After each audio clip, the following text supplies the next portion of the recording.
नमस्कार दोस्तों, मार्केट की बात करते हैं। 28 जुलाई 2023 को मार्केट में गिरावट देखने को मिल रही है, मुनाफा वसूली देखने को मिल रही है। इस वक्त निफ्टी इंडेक्स 19,590 600 के आसपास कारोबार कर रहा है। इंडियन ऑयल कॉरपोरेशन लिमिटेड की बात करते हैं। पीएसयू कंपनी है, ऑयल एंड गैस सेक्टर से रिलेटेड ये कंपनी है और एक बड़ी कंपनी है दोस्तों। आईओसी की बात कर रहे हैं। इंडियन ऑयल कॉरपोरेशन लिमिटेड की स्टॉक प्राइस है 95 में। नतीजे आने वाले थे 28 जुलाई 2023 को Q1 FY 24 के। तो नतीजों में क्या परफॉर्मेंस रही है उसी के अनुसार आगे का शेयर का एनालाइज करेंगे। और शेयर में तेज़ी है, जो हाई बन गया है 101 का बन गया है। तो इंडियन ऑयल कॉरपोरेशन लिमिटेड की बात कर रहे हैं, डिस्कस कर रहे हैं, चर्चा करेंगे शेयर प्राइस आगे कैसा रह सकता है। दोस्तों, इंडियन ऑयल कॉरपोरेशन लिमिटेड की बात करते हैं, आईओसी की बात करेंगे दोस्तों। Q1 FY 24 के नंबर्स आने वाले थे 28 जुलाई 2023 को। तो नंबर्स का अपडेट आ गया है। स्टैंड लोन फाइनेंशियल रिजल्ट है, ये करोड़्स में नंबर्स हैं। और इनकम की बात करते हैं, रेवेन्यू की बात करते हैं। आईओसी का, इंडियन ऑयल कॉरपोरेशन लिमिटेड का 30/6/2023 के क्वार्टर में टोटल इनकम देखिए, टोटल इनकम 2,21,833 करोड़ का है। 2,21,833 करोड़ का टोटल इनकम हुआ है। और देखिए, रेवेन्यू 2,21,145 करोड़ था और अदर इनकम था 688 करोड़। तो टोटल इनकम 2,21,833 करोड़ का है। और ये Q4 के हिसाब से कम है दोस्तों।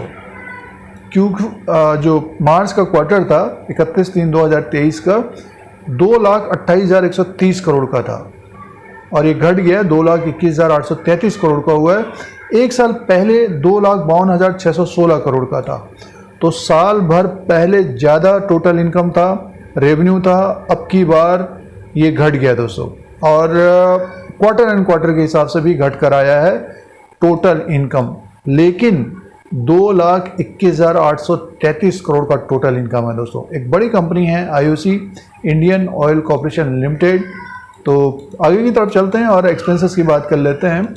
देखिए, ये कॉलम इन्होंने दे रखा है और सीधे से टोटल एक्सपेंसेस की बात करते हैं। 2,03,760 करोड़ का एक्सपेंसेस हुआ है। 2,21,833 करोड़ का टोटल इनकम है। अब की बार एक्सपेंसेस कम है दोस्तों, तो कंपनी ने एक्सपेंसेस कम किया है। तो profit loss before tax 18,073 crore का, 18,073 करोड़ का प्रॉफिट लॉस बिफोर टैक्स है।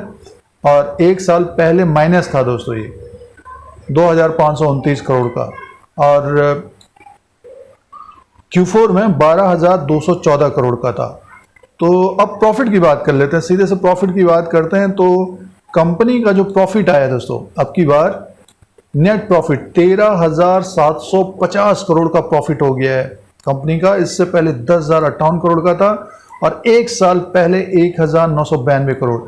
तो घाटे से मुनाफे में कंपनी आई है, यानी पिछले साल नुकसान था, अब की बार प्रॉफिट आया, वो भी 13,750 करोड़ का।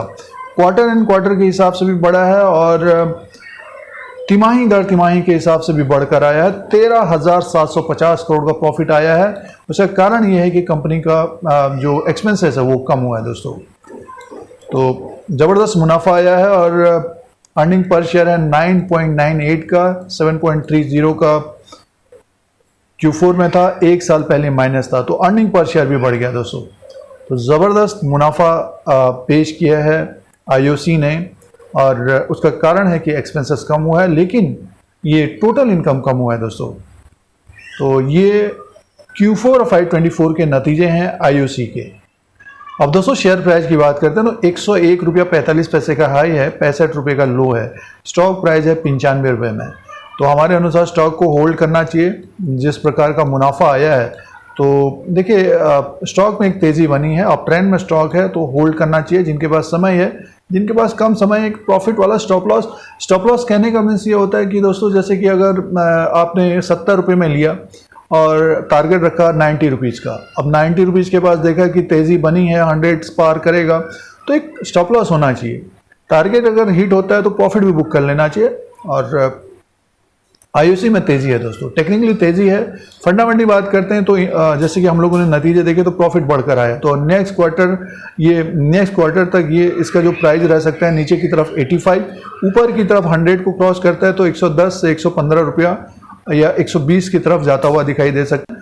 स्टॉक अप ट्रेंड में है तो एक प्रॉफिट वाले स्टॉप लॉस के साथ बने रहना चाहिए, होल्ड करना चाहिए, हमारे अनुसार ये व्यू रहेगा आईओसी में। इस तरह के अपडेट के लिए, स्टॉक मार्केट के अपडेट के लिए Dheeraj Singh take stock market को सब्सक्राइब करें, लाइक करें, शेयर करें, कमेंट करें। जय हिंद, वंदे मातरम।